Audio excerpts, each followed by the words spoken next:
Good morning, dear parents and my dear students. Welcome to WizKids Online Preschool. I hope you all are fit and fine. Okay, so चलिए आज की class start करते हैं. So today is day 8. आज का दिन है 8th. सबसे पहले क्या करेंगे? डेट लगाएंगे. फिर हम पढ़ेंगे प्रश्न. बच्चों आज हम हिंदी करने वाले हैं. ठीक है, तो चलिए प्रश्न पढ़ते हैं. रिक्त स्थानों की पूर्ति करते हुए व्यंजन को पूरा कीजिए. क्या आप जानते हैं व्यंजन क्या होते हैं? आपने क, ख, ग, घ ये सब पढ़ा होगा. क से लेके ज्ञ तक क्या कहलाते हैं? व्यंजन कहलाते हैं. अब रिक्त स्थान का मतलब मैं आपको समझाती हूँ. रिक्त स्थान का मतलब होता है खाली जगह. तो यहाँ पर जो भी खाली जगह है उसे रिक्त स्थान कहेंगे और हमें उसकी पूर्ति करनी है. मतलब हमें वो रिक्त स्थान खाली जगह को पूरा करना है. उसमें लिखकर सही चीज़ लिख के हम उसे पूरा करेंगे. ठीक है, तो चलिए शुरू करते हैं. क से कबूतर. क से कबूतर के बाद क्या आता है? ख से खरगोश. ग से गमला. ग से गमला के बाद आता है घ से घड़ी. बच्चों साउंड पे ध्यान देना. आप लोग अक्सर ग और घ में कंफ्यूज हो जाते हैं. ये ग है, ग गाय, गमला है ना. ये घ है, घ इस पे जोर देना है. ये घ से घर, घ से घड़ी. ठीक है, तो क ख ग घ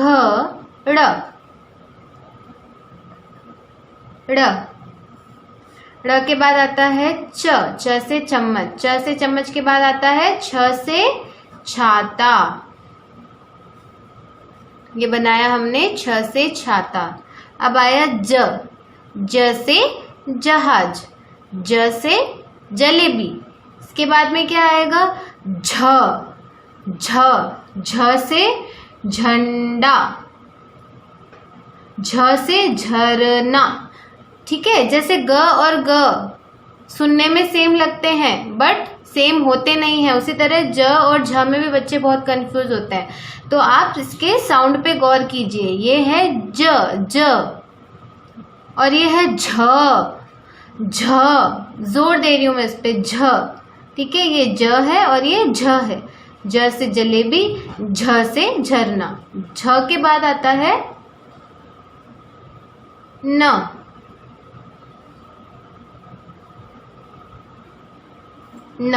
इसे कहते हैं न. अब आया ट से टमाटर. ट से टमाटर के बाद आता है ठ से ठठेरा. ठ से ठठेरा. ड से डमरू. ड से डमरू के बाद आता है ढ से ढक्कन. तो ये बनाया हमने ढ से ढक्कन. ओके,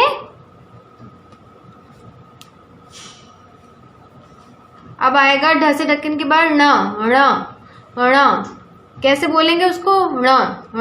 ठीक है,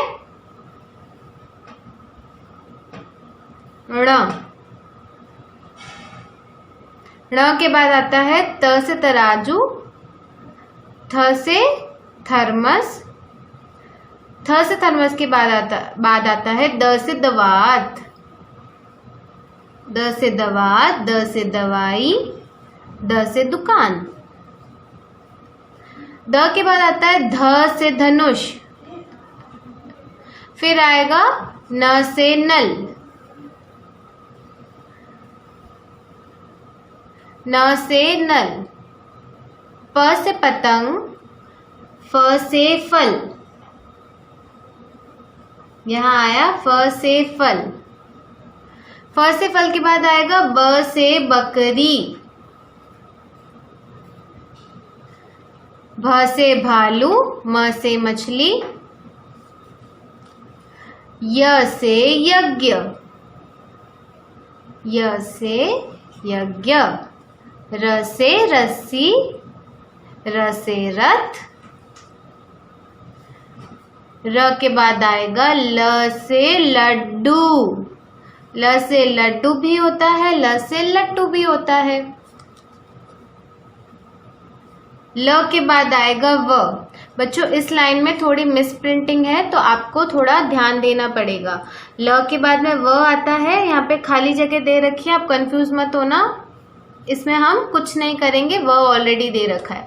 व के बाद आया श से शलगम। श से शलगम के बाद में आता है श से षटकोण। ओके, श से षटकोण के बाद में आता है स से सड़क। स से सड़क। स से सड़क के बाद में आता है ह से हथौड़ा, ह से हाथी। यहाँ पे आपको रिक्त स्थान दे रखा है पर हम यहाँ कुछ नहीं करेंगे क्योंकि हमें ह से हाथी पहले से दे रखा है। ठीक है, तो इस तरीके से बच्चों आपको व्यंजन की पूर्ति करनी है रिक्त स्थानों में। सेकेंड वर्कशीट पे आइए। ये है हमारा इंग्लिश का पार्ट। ओके, ये हमारा इंग्लिश का पार्ट है। हम सबसे पहले डेट लगाएंगे। अब पहले हम क्वेश्चन रीड करेंगे। Colour the picture in each row that matches with the letter. Okay, you have to colour the picture which matches the letter of the alphabet. Okay, तो आप देखो गौर से, यहाँ पे आपको बोल्ड लेटर्स दे रखे हैं, बड़े बड़े अल्फ़ाबेट्स दे रखे हैं और उन अल्फ़ाबेट्स के सामने आपको पिक्चर्स दे रखी है। तीनों पिक्चर में से जिस पिक्चर का नाम उस अल्फ़ाबेट से स्टार्ट होगा उसे आप कलर करेंगे। ठीक है, तो पहले हमें ए दे रखा है। अब इस पिक्चर को गौर से देखिए। इसमें पहली इमेज है कैट, दूसरी है एप्पल, तीसरी है रेड। तो कौन सी इमेज की स्पेलिंग ए से स्टार्ट हो रही है? सी फॉर कैट होता है, ए फॉर कैट तो नहीं होता है। आर फॉर रेड होता है, ए फॉर रेड नहीं होता, ए फॉर एप्पल होता है। तो हम क्या करेंगे, एप्पल को कलर कर देंगे। ये जो मैंने इमेजेस कलर कर रखी है आपके पास ब्लैंक होगी, मैंने आपको समझाने के लिए पहले से कलर करके रखी है। ठीक है, नेक्स्ट पे आइए डी। इमेज देखिए, ये है शू, शू एस से शुरू होता है। ये है शिप, शिप भी एस से शुरू होता है। ये है डॉग, तो डी फॉर डॉग, तो हम डॉग को कलर कर देंगे। नेक्स्ट है C. This is picture of burger, तो बर्गर बी से स्टार्ट होता है। ये है बैट, बैट मतलब चमगादड़, ये भी बी से स्टार्ट होता है। ये है केक, तो केक सी से स्टार्ट होता है, तो हम केक को कलर करेंगे। ओके, क्योंकि हमें यहाँ सी दे रखा है तो हम केक को कलर करेंगे।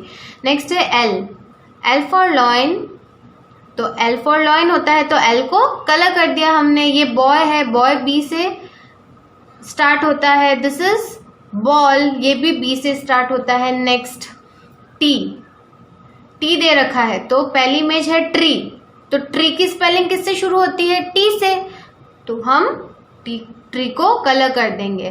दिस इज पिग, पिग तो पी से स्टार्ट होता है। पी फॉर पिग, तो हम पी को कलर नहीं करेंगे। ये कार है, सी फॉर कार होता है, हम इसे भी कलर नहीं करेंगे। नेक्स्ट है R, this is picture of rabbit, ये है बर्ड। ठीक है, स्पैरो कहते हैं इसे। ये एस से शुरू होगी, ये है फिश, फिश एफ से शुरू होती है। तो रैबिट आर से शुरू होता है, हम बोलते हैं ना आर फॉर रैबिट, तो हम रैबिट को कलर करेंगे। अब बच्चों मैंने रैबिट के ईयर्स को कलर किया है पिंक, क्योंकि उसके ईयर्स पिंक कलर के होते हैं और रैबिट मोस्टली वाइट होते हैं, तो मैंने उसे वाइट ही रहने दिया है। बस इसमें ब्राउन डॉट्स बनाई है क्योंकि काफ़ी रैबिट्स जो होते हैं वो वाइट एंड ब्राउन होते हैं, वाइट एंड ब्लैक होते हैं, तो मैंने इसमें ब्राउन डॉट्स बनाई है। तो आपको समझ आ गया ये वर्कशीट कैसे करनी है? जैसे मैंने समझाई है उसी तरीके से आप ये वर्कशीट करेंगे। तो डियर पेरेंट्स, आज आपको इसी तरीके से दोनों वर्कशीट बच्चों को करानी है जैसे मैंने समझाई है। दूसरा आप क्या करेंगे, व्यंजन आज हमने सीखे हैं, तो व्यंजन जो आज हमने वर्कशीट में किए हैं आप उन्हें हिंदी की नोटबुक में व्यंजन लिखवाएंगे। सेकेंड, इंग्लिश के पार्ट में हमने अल्फ़ाबेट्स और पिक्चर मैचिंग वाला वर्क किया है, वो तो आप नोटबुक में नहीं करवा सकते, लेकिन आप बच्चों को A to Z alphabet notebook में लिखवाएंगे। ओके, तो बस आज की क्लास में यही था। Thank you.